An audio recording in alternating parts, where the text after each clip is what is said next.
નમસ્કાર વિદ્યાર્થી મિત્રો, હું નિર્મલ એડા વર્લ્ડ ઇન બોક્સની યુટ્યુબ ચેનલમાં આપ સૌનું હાર્દિક સ્વાગત કરું છું.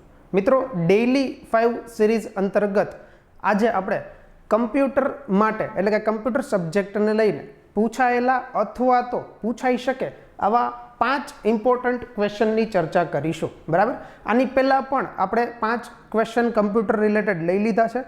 આજના ક્વેશ્ચનની શરૂઆત કરીએ. સૌથી પહેલો ક્વેશ્ચન છે, ક્લાઉડ કમ્પ્યુટિંગના મોડેલ બાબતે કયું અયોગ્ય છે? હવે ક્વેશ્ચનને સમજતા પહેલાં એના આન્સર આપણે વિચારીએ આ પહેલાં જ સૌથી પહેલાં ક્વેશ્ચનમાં જે લખેલું છે એના વિશે થોડીક માહિતી મેળવીએ કે ક્લાઉડ કમ્પ્યુટિંગના મોડેલની વાત કરેલી છે, તો પહેલાં એ ખબર પડવી જોઈએ કે ક્લાઉડ કમ્પ્યુટિંગ એટલે શું. બરાબર, પછી એના જે 4 અહીંયા મોડેલ આપેલા છે આમાંથી કયું અયોગ્ય છે એ આપણને ખબર પડશે. તો સૌથી પહેલાં સમજીએ કે ક્લાઉડ કમ્પ્યુટિંગ એટલે શું. તમને બધાને વિચાર આવશે મનમાં કે સાહેબ ક્લાઉડ એટલે તો કંઈક વાદળ આવું થતું હોય. હા, બસ તો તમે સાચા છો. આના રિલેટેડ જ આપણે ક્લાઉડ કમ્પ્યુટિંગ સમજવાનું છે. ક્લાઉડનો ગુજરાતી અર્થ થાય વાદળ. બરાબર, હવે વાદળ એટલે શું? તો કે આકાશમાં રહેલી વસ્તુ જેનું આપણી જોડે કોઈ કનેક્ટિવિટી નથી.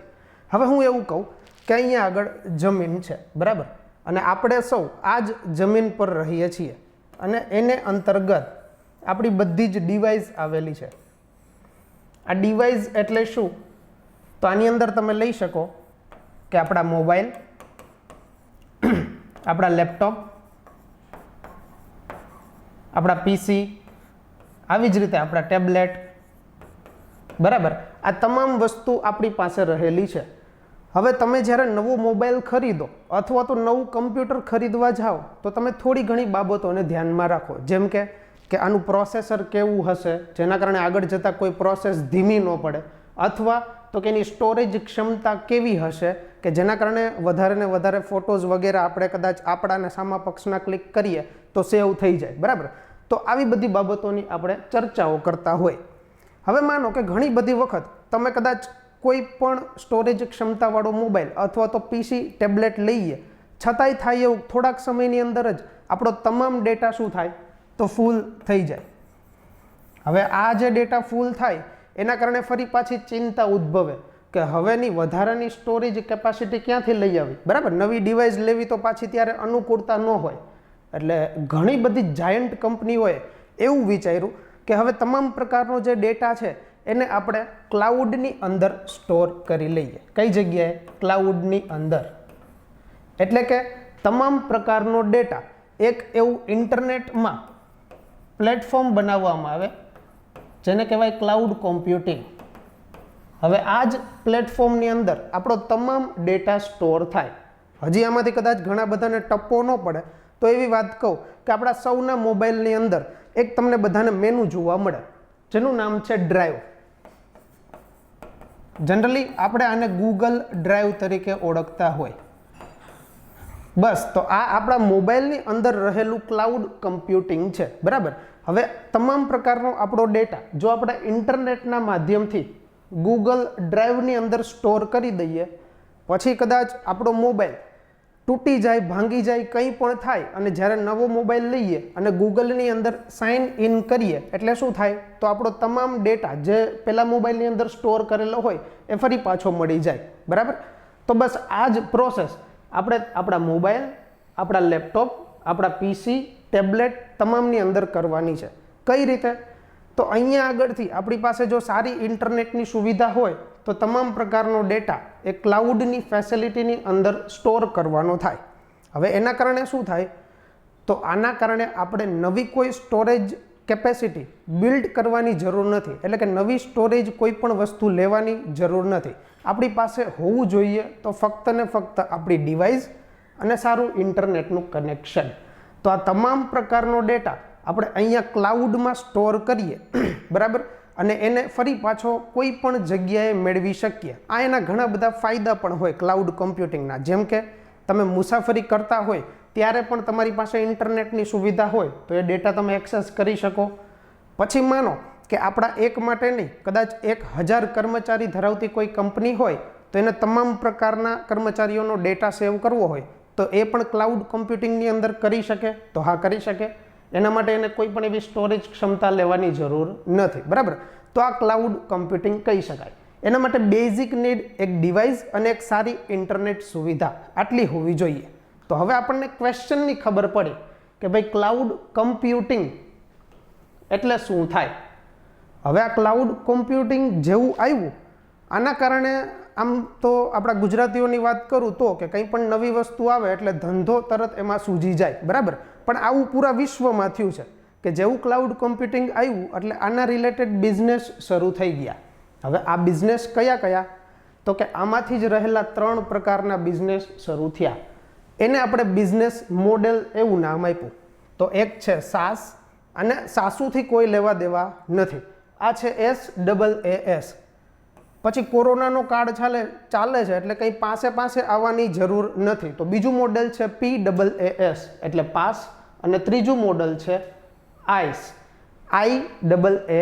બરાબર. આમાંનું એક મોડેલ જે નથી એ છે NaaS, એટલે કે આ 4 પૈકી ખોટું છે NaaS. હવે ક્વેશ્ચન એવો ઉદ્ભવે કે સાહેબ ક્લાઉડ કોમ્પ્યુટિંગની ખબર પડી, આ બધા મોડેલની ખબર પડી કે આમાંથી કયું સાચું છે ને કયું ખોટું છે, પણ આ મોડેલ રિલેટેડ બીજી કોઈ ઇન્ફોર્મેશન આપણી પાસે નથી. તો હવે આ તમામ મોડેલને ડિટેલમાં જોઈએ કે આ તમામ મોડેલ શું કરે છે. એની ચર્ચા કરી લઈએ કે આ મોડેલ શું કરે છે. સૌથી પહેલું જ મોડેલ છે SaaS. તો આનું પૂરું નામ થાય સોફ્ટવેર એઝ અ સર્વિસ. જોજો હવે નવી કંઈ પણ વસ્તુ આવે અને આમાંથી કઈ રીતે ધંધો સૂજે એના માટેની આ વાત કરીએ છીએ. ત્યારબાદ હતું પાસ. આને કોઈ ખાવાની પાસ સાથે પણ રિલેટેડ નથી. Platform as a service. અને સૌથી ત્રીજું જે હતું IaaS, જેનું પૂરું નામ થાય ઇન્ફ્રાસ્ટ્રક્ચર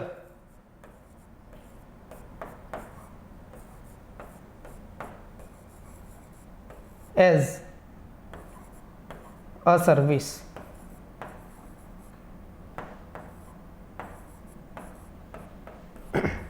જો 3 ક્વેશ્ચનના જવાબ આપણને અહીંયાથી મળે, એટલે કે 1 માર્કની અંદર જો કંઈ પણ અહીંયાથી ફૂલ ફોર્મ પૂછાય તો એ આપણને આવડી જાય કે SaaS જે ક્લાઉડ કોમ્પ્યુટિંગનું એક મોડેલ છે આનું પૂરું નામ જણાવો, તો સોફ્ટવેર એઝ અ સર્વિસ.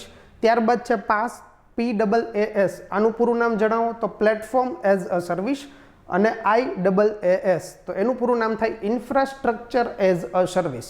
હવે સૌથી પહેલા મોડેલની વાત કરીએ કે આ સોફ્ટવેર એઝ અ સર્વિસ એટલે શું. તો આના અંતર્ગત એક કંપની એવી કે જે સોફ્ટવેર બનાવતી હોય તો એ શું કરશે, તો કે પોતાના સોફ્ટવેર બનાવી લેશે અને એ ક્લાઉડ કોમ્પ્યુટિંગની અંદર એટલે કે ક્લાઉડમાં ઇન્સ્ટોલ કરી દેશે, એટલે કે ક્લાઉડમાં અપલોડ કરી દેશે. હવે માનો કે એને ક્લાઉડની અંદર બધા સોફ્ટવેર અપલોડ કરી દીધા, તો હવે એ શું કરશે, તો કે જેટલા લોકોને આવા સોફ્ટવેરની જરૂર હોય પોતાની કંપનીની અંદર આ સોફ્ટવેર યુઝ કરવા હોય, તો આવા લોકોને અથવા તો આવી કંપનીને આ તમામ સોફ્ટવેર ભાડા પેટે આપશે. એટલે કે એના કરારો થાય કે આટલા સમય સુધી તમે આ સોફ્ટવેર છે એ ક્લાઉડની અંદર સ્ટોર છે એને તમે યુઝ કરી શકશો. તો અહીંયા બંનેને ફાયદો શું થાય, તો કે જે સોફ્ટવેર બનાવનારી કંપની છે એને તો કે સામે કસ્ટમર મળી ગયા ક્લાઉડની અંદર સ્ટોર કરીને, સામે તો કે જે કંપની જે ખરીદે છે આ સોફ્ટવેર ભાડા પેટે એને શું ફાયદો થાય, તો એને આવા સોફ્ટવેર નવા બનાવવાનો ખર્ચો ન થાય, બરાબર. કેમ કે ઘણી બધી વખત સોફ્ટવેર બનાવવાનો ઘણો બધો ખર્ચો થતો હોય, તો એને આ ફાયદો થાય. એટલે સૌથી પહેલું પ્લેટફોર્મ જે SaaS છે એનો અર્થ આ થાય કે સોફ્ટવેર ભાડા પેટે આપવા. ત્યારબાદ બીજું છે પાસ. તો એના અંતર્ગત શું થાય, તો હવે અહીંયા આગળ એવી કંપની કે જેની પાસે સોફ્ટવેર બનાવવા માટે અલગ અલગ ટૂલ્સ હશે, એ શું કરશે, તો જેટલા લોકોને સોફ્ટવેર બનાવવા હશે, સપોઝ વિચારીએ કે આજે એ નંબરની કંપની છે, સપોઝ આને કોઈ સોફ્ટવેર બનાવવા છે અને એને બનાવીને વેચવા છે, તો એ સોફ્ટવેર બનાવવા માટે એને શું જરૂર પડશે? તો એવા હાઈ એક્યુરેસીવાળા કમ્પ્યુટરની જરૂર પડશે. સાથે સાથે તો કે હાઈ એક્યુરેસીવાળા પ્રોસેસર જોશે સોફ્ટવેર બનાવવા માટે. પછી તો કે એટલું ઇન્ટરનેટનું કનેક્શન જોઈએ. પછી તો કે નેટવર્કિંગની સાઇટો વગેરે જોઈએ. પછી તો કે એટલો બધો સ્ટાફ રોકવો પડે. તો હવે આ લોકો શું કરશે? તો એ લોકો જે પ્લેટફોર્મ પ્રોવાઈડ કરે છે ક્લાઉડની અંદર એ લોકોનો સંપર્ક કરશે. એટલે હવે એવું વિચારીએ કે બી નંબરની કંપની છે એણે પોતાના પ્લેટફોર્મ બનાવેલા છે. હવે આણે બનાવેલા પ્લેટફોર્મ શું કર્યા? તો એણે આ પ્લેટફોર્મ સીધા ક્લાઉડની અંદર જમા કરી દીધા, એટલે કે ક્લાઉડની અંદર અપલોડ કરી દીધા. તો હવે બી નંબરની જે કંપની છે એણે પ્લેટફોર્મ અહીંયા રાખેલા છે. તો આ એ નંબરની કંપની છે એ આ પ્લેટફોર્મમાંથી સીધું જ આ ઇન્ફ્રાસ્ટ્રક્ચર બધું યુઝ કરશે અને સોફ્ટવેર બનાવશે. તો આ એ નંબરની કંપનીએ અહીંયાથી સેવા લીધી અને બી નંબરની કંપનીએ અહીંયા ભાડા પેટે સેવા આપી. તો હવે એ સેવામાં શું વસ્તુ આપશે? તો કે તમામ પ્રકારનું ઇન્ફ્રાસ્ટ્રક્ચર એને પ્રોવાઈડ કરશે. આ બધી વસ્તુ છે એને રિલેટેડ છે, તો એ ક્લાઉડની જ વાત થાય છે. ત્યારબાદનું ત્રીજું પ્લેટફોર્મ છે ઇન્ફ્રાસ્ટ્રક્ચર એઝ અ સર્વિસ. તો ઇન્ફ્રાસ્ટ્રક્ચર એટલે શું? તો માનો કે ઇન્ફ્રાસ્ટ્રક્ચર એટલે તમામ પ્રકારની સ્ટોરેજ ડિવાઇસ. હવે તમામ પ્રકારની સ્ટોરેજ ડિવાઇસ, કદાચ એવું વિચારીએ કે આપણી પાસે કદાચ કમ્પ્યુટર અથવા તો લેપટોપની અંદર 1 TBની હાર્ડ ડિસ્ક હોય. હવે કદાચ એવું થયું કે ડેટા વધારે જરૂર પડી સ્ટોર કરવાની, તો આપણે શું કરીએ? તો 1 TBની જગ્યાએ 2 TB લઈએ. હવે આ આપણી વાત છે. હવે આવી જ રીતે વિચારો કે આવી જ રીતે 1000 કર્મચારીઓ ધરાવતી કંપની હોય તો એને 1 TB કે 2 TBથી થશે નહીં, એને વધારે પ્રમાણમાં ડેટા હોય. તો એ લોકો શું કરશે? તો એ લોકો અહીંયા આગળથી જેટલા લોકો ઇન્ફ્રાસ્ટ્રક્ચર પ્રોવાઈડ કરતા હશે એની પાસેથી પણ ભાડા પેટે શું લેશે? સર્વિસ લેશે. હવે ઇન્ફ્રાસ્ટ્રક્ચર જે ભાડા પેટે આપતા હોય એની માલિકી તમામ ઇન્ફ્રાસ્ટ્રક્ચર વાળાની જ રહેશે. સાથે સાથે શું કરશે? તો કે જે લોકો સેવા આપે છે ક્લાઉડની અંદર તમામ પ્રકારનું વ્યવસ્થાપન એટલે કે તમામ પ્રકારની સર્વિસ જે લોકો આપે છે એના અંતર્ગત જ રહેશે. તો હવે આ 3 પ્રકારના આવા મોડેલ છે કે જે ક્લાઉડ કોમ્પ્યુટિંગ આવ્યા બાદ તમામ પ્રકારની કંપનીઓ આ પ્રકારના 3 મોડેલ થકી બિઝનેસ ચલાવે છે. બરાબર? તો હવે ખ્યાલ આવે કે ક્લાઉડ કોમ્પ્યુટિંગ એટલે શું અને એના 3 મોડેલ કયા કયા છે. તો આ હતો ક્વેશ્ચન નંબર 1. આગળ વધીએ. Question number 2. TAR એટલે કે ટાર. અહીંયાથી કાર સાથે કંઈ રિલેટેડ નથી, અહીંયા લખેલું છે ટાર. ટારનું પૂરું નામ જણાવો. હવે ઓપ્શન વાંચીએ તો ક્યાંક એવું થાય કે સાહેબ આવું ક્યાંય વાંચેલું નથી, પણ હવે જો એક્ઝામની તૈયારી કરવી હોય તો આ રિલેટેડ જ કરવી પડશે. સાચો જવાબ થશે ટેપ આર્ચીવર.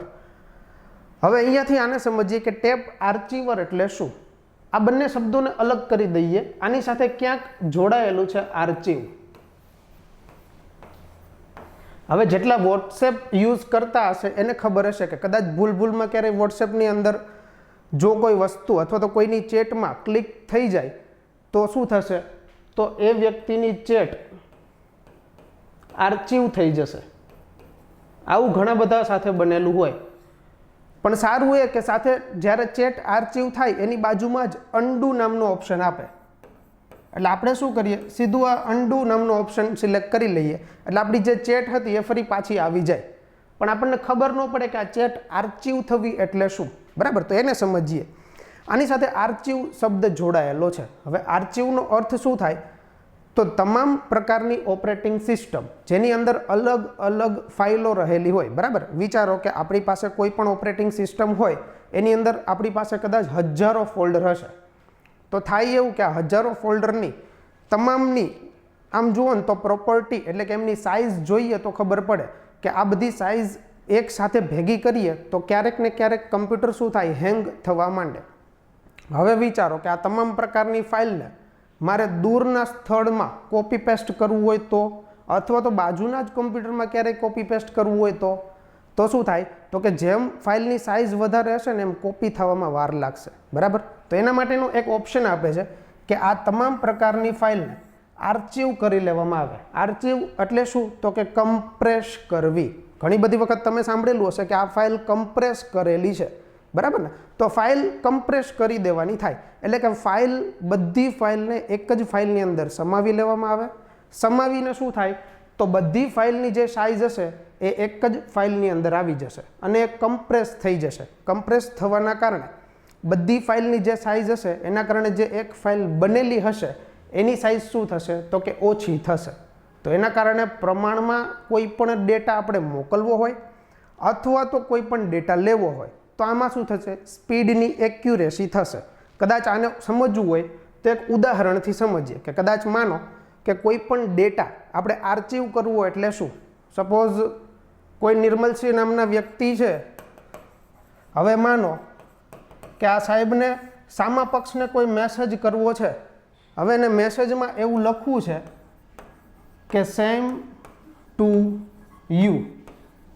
હવે આવું એને લખવું હોય તો આની જગ્યાએ આ શું કરી શકે, તો આ સેમ ટુ યુ લખવા કરતાં એ ફક્ત આટલું લખીને મોકલી દે, એસ ટુ યુ. તો આનો અર્થ શું થાય, આટલી બધી વસ્તુ લખવાની જરૂર નથી, ફક્ત ને ફક્ત શોર્ટમાં લખી અને મોકલી શકાય. પાછું સામેવાળા પક્ષ વાંચે તો એને મજા આવે કે ના આને આવડે છે એસ ટુ યુ લખેલું. તો આનું શું કર્યું આપણે, સેમ ટુ યુ જે લખેલું છે એને આર્ચીવ કરી દીધું. તો આનો અર્થ શું થયો, ફાઇલને કમ્પ્રેસ કરી દીધી. તો હવે જે ટેપ આર્ચીવર છે આ જનરલી યુનિક્સ અથવા તો લિનક્સ આ જે ઓપરેટિંગ સિસ્ટમ છે એમાં સામાન્ય રીતે ઉપલબ્ધ હતી. બરાબર. શેની સુવિધા, તો ટેપ આર્ચીવરની. તો હવે ટેપ આર્ચીવર એટલે શું, તો કે આ એક પ્રકારની એવી ફાઇલ છે કે જેને કમ્પ્રેસ કરી અને બધી જ ફાઇલ આની અંદર સમાવી દેવામાં આવે અને એને સેન્ડ કરીએ તો માહિતીનું આપલે કેવું થશે, સ્પીડમાં થશે. બરાબર. તો ટેપ આર્ચીવ એટલે શું સમજાઈ ગયું. આવી ઘણી બધી ટેપ આર્ચીવ જેવી જ ફાઇલો છે. કદાચ તમે .zip એટલે આપણા કોટની અંદર રહેલી ઝીપ નહીં પણ જે કમ્પ્યુટરની અંદર ફાઇલ આવે એ ઝીપની વાત છે. બરાબર. ZIP આવી ઝીપ નામની ફાઇલની તમે કદાચ વાત સાંભળેલી હોય. તો આ ઝીપ પણ શું છે, તો કે આર્ચીવ કરેલી ફાઇલ. બરાબર. તો આની અંદર પણ અલગ અલગ ફાઇલ જોડાયેલી હોય. એવી જ રીતે એક ફોર્મેટ છે જેને કહેવાય ટેપ આર્ચીવર. તો હવે આના વિશે આઈડિયા આવી ગયો. ત્યારબાદના ક્વેશ્ચન તરફ આગળ વધીએ. સ્પ્લિટ વિન્ડો રિમૂવ કરવા માટેની શોર્ટકટ કી. હવે કદાચ ક્વેશ્ચન વાંચતા સાથે એમ થાય કે સાહેબ શોર્ટકટ કી તો અમને આવડી જશે પણ સ્પ્લિટ વિન્ડો એટલે શું એ જ ખબર નથી, તો શોર્ટકટ કી ક્યાંથી આવડે. આપણે સમજીએ કે સ્પ્લિટ વિન્ડો એટલે શું થાય. આમ જુઓ ને તો જનરલી આ MS વર્ડની અંદર આવતી વસ્તુ છે. આના માટે આપણે MS વર્ડની અંદર જવું પડે. MS વર્ડની અંદર જઈએ. અચ્છા જો અહીંયા તમને MS વર્ડ બતાવી દઉં છું. MS વર્ડ કંઈક આ પ્રકારનું હોય. તમે કદાચ જોયેલું હશે. MS વર્ડની અંદર અલગ અલગ મેનુ હોય, જેમ કે હોમ, ઇન્સર્ટ, ડિઝાઇન. આવી જ રીતે જ્યારે તમે વ્યૂ મેનુની અંદર આવો ત્યારે શું થાય, તો અહીંયા એક ઓપ્શન તમને જોવા મળે જેનું નામ છે સ્પ્લિટ. હવે સ્પ્લિટ એટલે જ્યાં ત્યાં થૂકવું એવું નહીં, પણ આ MS વર્ડની અંદર યુઝ થતો શબ્દ છે. સ્પ્લિટનો અર્થ શું થાય, જેવું હું સ્પ્લિટ પર ક્લિક કરીશ ને એટલે એક જ ડોક્યુમેન્ટના બે ભાગ થઈ જશે. આમ સ્પ્લિટનો જો ગુજરાતી અર્થ કરીએ ને તો એવો જ થાય કે ભાગલા પાડવા. હવે માનો જ્યારે એક જ ડોક્યુમેન્ટના બે ભાગ પાડવા હોય ત્યારે આપણે શેને યુઝ કરીએ, સ્પ્લિટનો યુઝ કરીએ. તો હવે મેં ડોક્યુમેન્ટની અંદર આ સ્પ્લિટ તો કરી દીધું ડોક્યુમેન્ટ, પણ ક્વેશ્ચનમાં પૂછેલું એવું છે કે આ સ્પ્લિટ જે છે એને જો મારે રિમૂવ કરવું હોય તો એના માટેની શોર્ટકટ કી કઈ. તો એના માટે ફરી પાછું આપણે આપણા ક્વેશ્ચનની અંદર જવું પડશે. તો ક્વેશ્ચનની અંદર જોઈ લઈએ. ઓપ્શન આપેલો છે એ Ctrl+Alt+S. હવે સ્પ્લિટ એટલે શું એ ખબર પડી ગઈ. બરાબર. તો એનો સાચો જવાબ છે Ctrl+Alt+S. આના થકી શું થાય, તો સ્પ્લિટ કરેલી વિન્ડો ફરી પાછી રિમૂવ થાય. હવે એની સાથે સાથે બી ઓપ્શનને પણ ચકાસી લઈએ. બી ઓપ્શનની અંદર પણ કંઈક શોર્ટકટ કી આપેલી છે. તો એમાં આપેલી છે Alt, Shift અને C. તો યાદ રાખજો, Alt, Shift અને C એ સ્પ્લિટ કરવા માટેની શોર્ટકટ કી છે. એટલે કે વર્ડની અંદર મેં તમને વર્ડ બતાવ્યું, એની અંદર વ્યૂ મેનુમાં ગયા આપણે અને વ્યૂ મેનુની અંદર આપણને સ્પ્લિટ મળ્યું. તો જો ક્વેશ્ચન ક્યારેય ટ્વિસ્ટ કરીને એવું પણ પૂછાય કે MS વર્ડની અંદર સ્પ્લિટ ઓપ્શન કયા મેનુની અંદર જોવા મળે, તો વ્યૂ મેનુની અંદર. અને જો તમારે અહીંયા આગળ વ્યૂ મેનુની અંદર જઈ અને ક્લિક ન કરવું હોય સ્પ્લિટ માટે, તો તમે સીધી શોર્ટકટ કી યુઝ કરી શકો અલ્ટર શિફ્ટ પ્લસ સી. તો એના થકી સ્પ્લિટ થઈ જશે, એટલે કે ડોક્યુમેન્ટના બે ભાગ થઈ જશે. અને જો આને રિમૂવ કરવું હોય તો યાદ રાખીએ control plus alter plus S. બે શોર્ટકટ કીની વાત થઈ. હજુ એક શોર્ટકટ કી આપેલી છે ઓપ્શન સીમાં, તો એને પણ તપાસી લઈએ. Control plus shift plus C. તો આ શોર્ટકટ કી છે ફોર્મેટ પેઇન્ટર માટેની. સાહેબ પેઇન્ટર એટલે કોઈ કલર કરવા વાળાની વાત છે? હા, કલર કરવા વાળાની વાત નથી, પણ કન્સેપ્ટ અહીંયા કલર કરવા વાળા જેવો જ છે. જોજો, હું સપોઝ અહીંયા લખું વર્લ્ડ ઇનબોક્સ. હવે હું આ વર્લ્ડ ઇનબોક્સને અંડરલાઈન કરી દઉં. અંડરલાઈન કરવું એટલે શું? તો કે MS વર્ડની અંદર હોમ મેનુમાં જઈ અંડરલાઈન નામનો ઓપ્શન સિલેક્ટ કરવો. જો આટલી મથામણ ન કરવી હોય તો સીધી શોર્ટકટ કી યુઝ કરીએ કંટ્રોલ પ્લસ યુ. એટલે શું થશે? તો કે વર્લ્ડ ઇનબોક્સ લખેલું છે એમાં અંડરલાઈન થશે. હવે મારે આ જ અક્ષરને ઘાટા કરવા હોય તો ફરી પાછું હોમ મેનુમાં જઈ અને બોલ્ડ નામનો ઓપ્શન સિલેક્ટ કરું. અને બોલ્ડ કરવા જવાની માથાકૂટ ન કરવી હોય તો એના માટેની શોર્ટકટ કી પણ આપી દઉં કંટ્રોલ પ્લસ બી. આને સિલેક્ટ કરીએ તો આ અક્ષર શું થશે? તો કે આ અક્ષર છે ઘાટા થઈ જશે. હવે થયું એવું કે મેં વર્લ્ડ ઇનબોક્સ લખેલું છે એને મેં બે ફોર્મેટ કર્યા. એક તો અંડરલાઈન કરી દીધી અને એક તો બોલ્ડ પણ કરી દીધા. અહીંયા તો મેં બે જ કર્યા, પણ માનો આવી 100 ઇફેક્ટ તમે આપી દીધી હોય. હવે આ 100 ઇફેક્ટ તમને ખબર નથી કે કઈ ઇફેક્ટ આપી હતી. હવે આવી જ રીતે મેં બીજી કંઈ પણ વસ્તુ લખ્યું, સપોઝ વર્લ્ડ ઇનબોક્સ બીજી વખત કોઈ પણ જગ્યાએ લખ્યું. હવે ખાલી વર્લ્ડ ઇનબોક્સ નહીં, બીજું કંઈ પણ વસ્તુ કોઈ પણ જગ્યાએ લખેલી હોય. હવે આ વસ્તુને મારે જો આના પ્રમાણેનું તમામ પ્રકારનું ફોર્મેટ આપવું હોય, એટલે કે આમાં 100 ઇફેક્ટ છે તો આની અંદર 100 ઇફેક્ટ આપવી હોય તો ત્યાં આગળ હોમ મેનુમાં MS વર્ડની અંદર જ્યારે હોમ મેનુની અંદર જઈએ ત્યાં એક ઓપ્શન જોવા મળે જેને કહેવાય ફોર્મેટ પેઇન્ટર.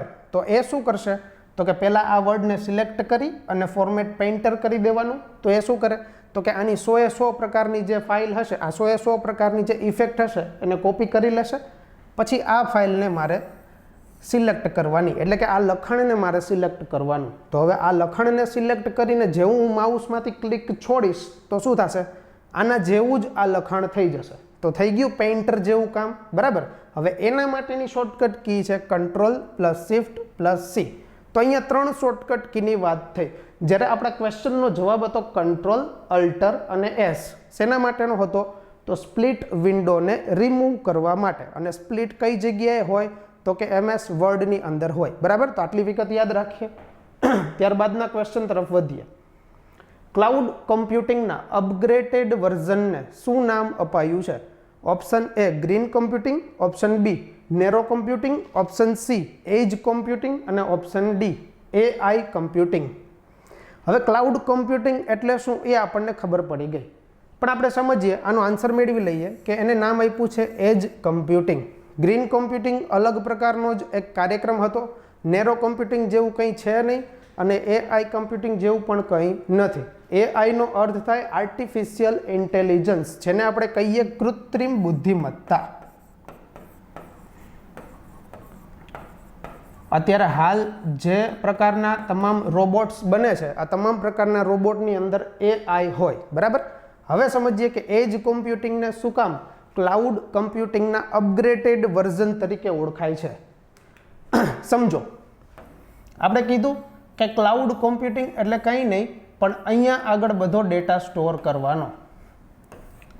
કેવી રીતે? તો કે અહીંયા રહેલી બધી ડિવાઇસમાંથી. હવે હું અહીંયાથી બધો જ પ્રકારનો ડેટા અહીંયા ક્લાઉડ કમ્પ્યુટિંગની અંદર સ્ટોર કરું તો ફરી પાછું આપણે ક્લાઉડ કમ્પ્યુટિંગની થોડીક મર્યાદા જોવી પડે. સાહેબ કેમ મર્યાદા જોવી પડે? આગળ તો તમે એના ફાયદાની વાત કરી, કેમ કે ત્યાં ક્લાઉડ કમ્પ્યુટિંગ વિશે વાત હતી ને, એટલે અહીંયા એના એક સ્ટેપ આગળની વાત કરવી છે. એટલે જ્યારે આની મર્યાદા સમજીએ તો એજ કમ્પ્યુટિંગ એટલે શું એ સમજાઈ જાય. હવે વિચારો, મારે કોઈ પણ વસ્તુ અહીંયા સ્ટોર કરવી હશે તો હું કઈ રીતે કરી શકીશ?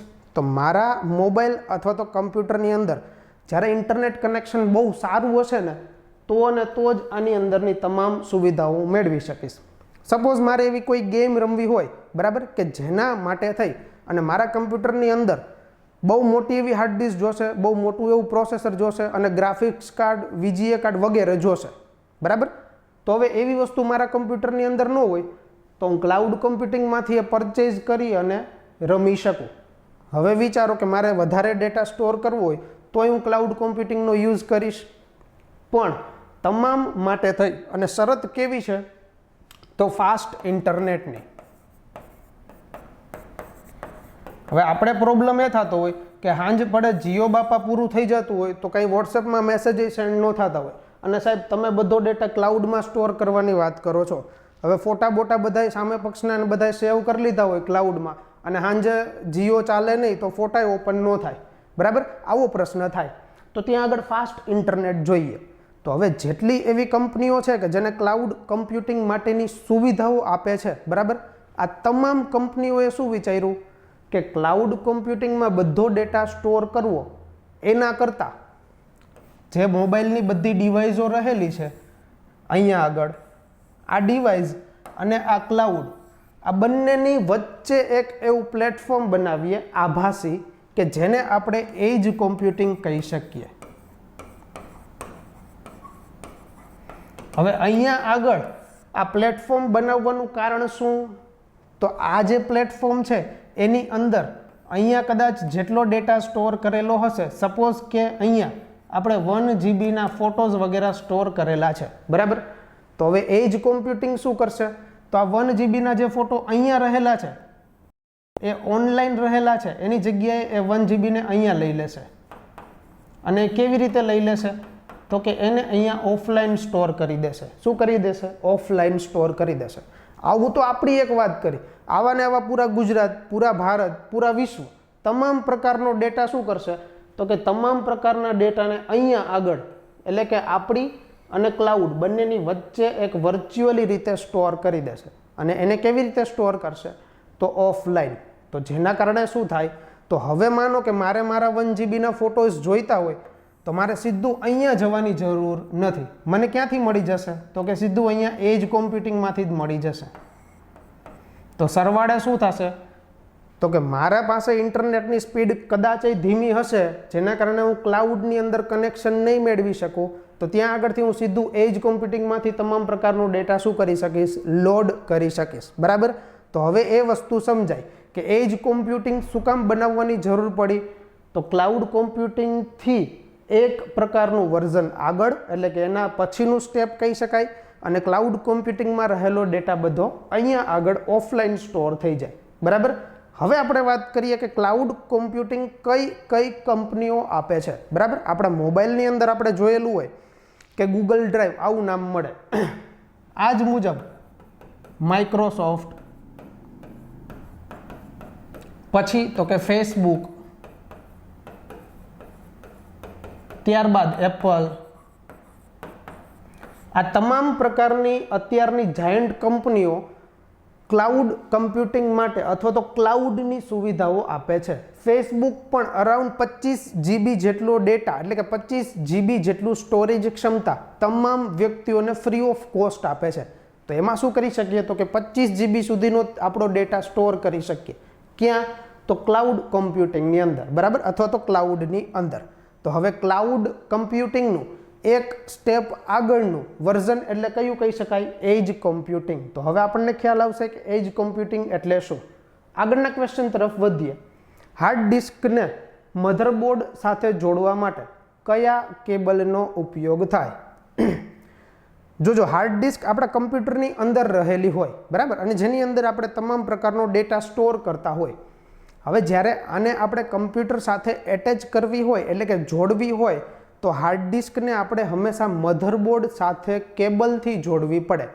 એ મધરબોર્ડની અંદર ફિટ થતી વસ્તુ નથી, એને આપણે કેબલ થકી મધરબોર્ડ સાથે જોડવી પડે, બરાબર. એને કયા કેબલ થકી જોડાય એ ક્વેશ્ચન પૂછેલો છે. ઓપ્શનની અંદર છે લેન કેબલ, ત્યારબાદ છે VGA, ત્યારબાદ છે સાટા. અહીંયા ખાવાના મોરા કે મીઠા સાટાની વાત નથી, આ કેબલનું નામ છે. ત્યારબાદ છે HDMI કેબલ. કદાચ HDMI કેબલથી આપણે સૌ પરિચિત હોઈએ, બરાબર. આનો સાચો આન્સર છે સાટા કેબલ. હવે આ તમામ પ્રકારના કેબલની એક વખત માહિતી મેળવી લઈએ કે કયા કયા કેબલ છે. બરાબર. સાટા કેબલ એટલે શું એ પણ જોઈશું અને આ 3 કયા પ્રકારના કેબલ છે એ પણ જોઈએ. જુઓ, સૌથી પહેલા તમારી સ્ક્રીનમાં છે લેન કેબલ. આ કેબલ કદાચ આપણે આપણા સૌના કમ્પ્યુટરમાં જેટલા લોકોને ઇન્ટરનેટ યુઝ કરતા હશે એમના સીપીયુની પાછળ ક્યાંક લાગેલો દેખાશે, બરાબર. આને કહેવાય લેન કેબલ. તો સાથે એનું પૂરું નામ પણ યાદ રાખીએ, લોકલ એરિયા નેટવર્ક. હવે આ કેબલ છે એને આપણે ઇથરનેટ કેબલ તરીકે પણ ઓળખીએ. આ શેના માટેનો કેબલ છે?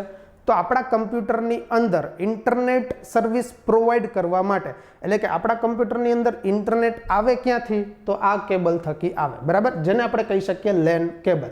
ત્યારબાદનો કેબલ છે VGA કેબલ.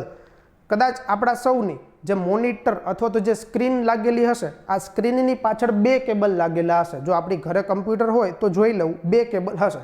એક બ્લેક કલરનો કેબલ હશે જેને કહેવાય પાવર કેબલ, જે સીધો સ્વિચ બોર્ડની અંદર જતો હશે, અને બીજો કેબલ હશે આ પ્રકારનો હશે, આને કહેવાય VGA કેબલ, બરાબર. આ VGA કેબલ શું કરે? તો આપણી સ્ક્રીનની અંદર જે કંઈ વિડીયો દેખાડવાનો હોય અથવા તો વિડીયો અથવા તો ઇમેજ કંઈ પણ વસ્તુ જે દેખાડવાની હોય એના કનેક્શન આપવા માટે VGA કેબલ યુઝ થાય. અને VGA કેબલનો બીજો છેડો આપણા સીપીયુની અંદર લાગેલો હોય, બરાબર. તો આ VGA કેબલ છે. ત્યારબાદ જોઈએ HDMI કેબલ. ઘણી બધી વખત આ HDMI કેબલનો આપણે યુઝ કરતા હોય. શું કામ આને યુઝ કરવો પડે? કેમ કે એના નામ ઉપરથી જ ખબર પડી જાય. એનું પૂરું નામ થાય હાઈ ડેફિનેશન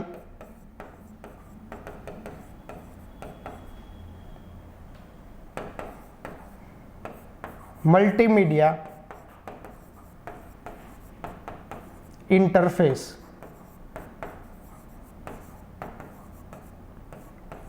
તો આ શેના માટે યુઝ થતો હશે?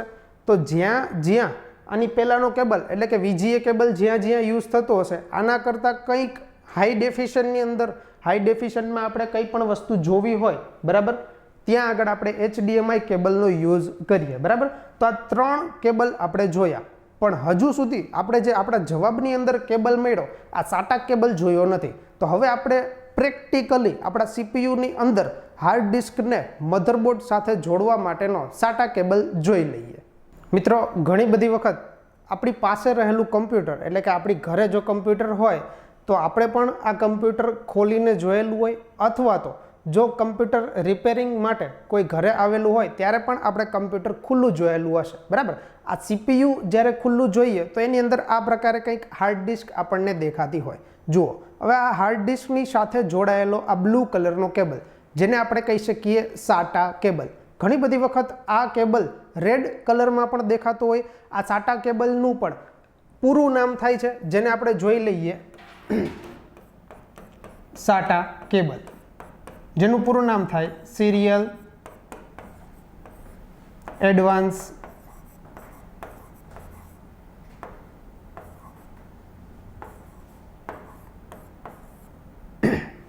Technology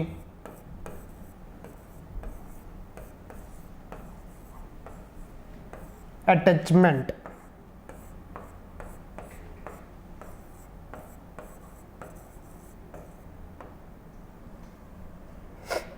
serial advance technology attachment, બરાબર, એનું પણ પૂરું નામ થાય. તો આ જ સેશનની અંદર મિત્રો આપણે વાત કરી કમ્પ્યુટરના અગત્યના 5 સવાલો, બરાબર, જે ગઈ પરીક્ષાઓની અંદર પૂછાયેલા પણ છે અને આવનારી પરીક્ષાઓની અંદર પણ એટલું જ મહત્વ ધરાવે છે. આવા ને આવા જ પ્રેક્ટિકલ વિડીયો એટલે કે પ્રેક્ટિકલની સાથે સાથે થિયરિકલ વિડીયો લઈ અને વર્લ્ડિન બોક્સ આપની સમક્ષ આવી રહ્યું છે.